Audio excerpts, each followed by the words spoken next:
পাল্টাপাল্টি হামলার অভিযোগ বিএনপি ও জামায়াতের। নোয়াখালীর সেনবাগ উপজেলায় বিএনপি ও জামায়াতের নেতাকর্মীদের উপর পাল্টাপাল্টি হামলার অভিযোগ উঠেছে। গত বৃহস্পতিবার অনুষ্ঠিত সাধারণ নির্বাচনের পর এসব হামলা ও মারধরের ঘটনা ঘটে বলে দুই দলের নেতাকর্মীরা দাবি করেছেন। সেনবাগের ৩টি স্থানে জামায়াতের নেতাকর্মীদের মারধর করা হয়েছে বলে দলটির পক্ষ থেকে অভিযোগ করা হয়। মারধরের শিকার হন ইউনিয়ন জামায়াতের সেক্রেটারি সহ কমপক্ষে ৩ জন। গতকাল শুক্রবার সকাল থেকে আজ শনিবার সকাল পর্যন্ত উপজেলার দমরুয়া, বিন্নাগনি ও শ্যামেরগাঁও গ্রামে এসব ঘটনা ঘটে।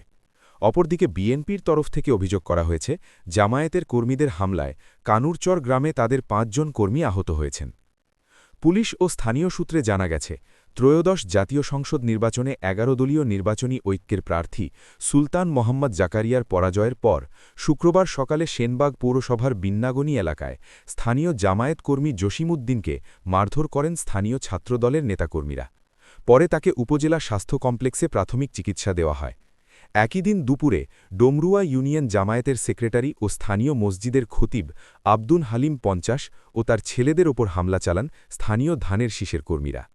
এছাড়া আজ সকাল ৯টার দিকে উপজেলার বীজবাগ ইউনিয়নের শ্যামেরগাঁও গ্রামে জামায়াত কর্মী মোহাম্মদ আবদুল্লাহকে মারধর করা হয় বলে অভিযোগ।